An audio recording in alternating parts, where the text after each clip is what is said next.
کہ ہم درود پاک پڑھ تو لیتے ہیں لیکن ہمیں کون کون سی باتوں کو مد نظر رکھتے ہوئے درود پاک کا ورد کرنا چاہیے۔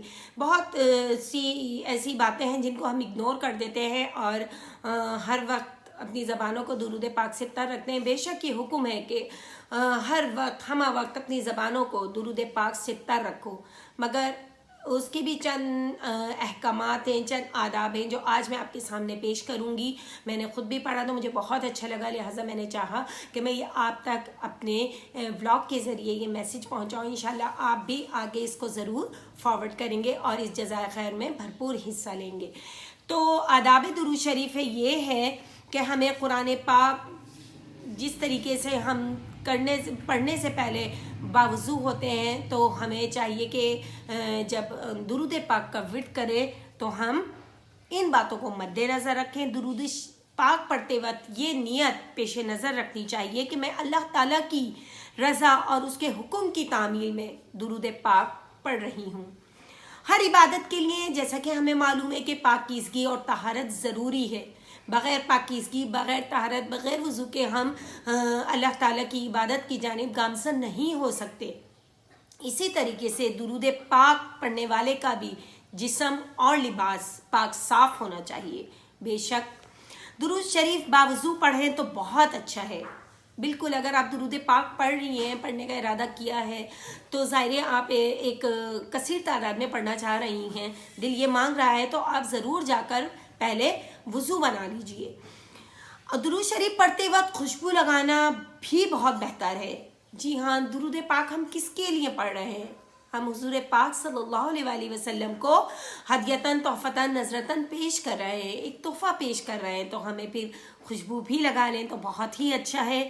درود پاک جس جگہ پڑھا جائے وہ جگہ پاک صاف ہو اور وہ جگہ ہر طرح کی تصاویر وغیرہ سے بھی پاک ہو۔ جی ہاں، بہت سے گھروں میں لوگوں کی پکچرز لگی ہوئی ہوتی ہیں، جانوروں کی تصویریں لگی ہوئی ہوتی ہیں اور ہم وہیں بیٹھ کر اللہ کی حمد و ثنا عبادت کر رہے ہوتے ہیں، نماز پڑھ رہے ہوتے ہیں۔ تو یاد رکھیے جس گھر میں جانوروں کی تصویریں یا خود ہماری بھی تصویریں دیوار پر آویزہ ہوتی ہیں تو وہاں فرشتے نہیں آتے، تو کون چاہے گا کہ ان کے گھروں میں فرشتے نہ آئیں؟ لہٰذا ہمیں چاہیے کہ ہم اپنے گھر کو تصویروں سے پاک کر دیں۔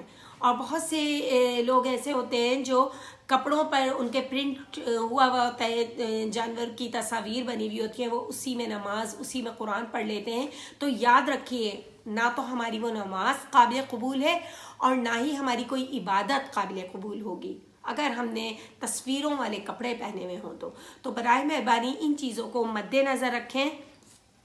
درود پاک پورے ذوق و شوق، لگن اور محبت سے پڑھنا چاہیے۔ یہ سوچ کے پڑھیے، آنکھیں بند کر کے یہ تصور لائیے کہ ہم روضہ رسول صلی اللہ علیہ وآلہ وسلم کے سامنے موجود ہیں، کھڑے ہوئے ہیں۔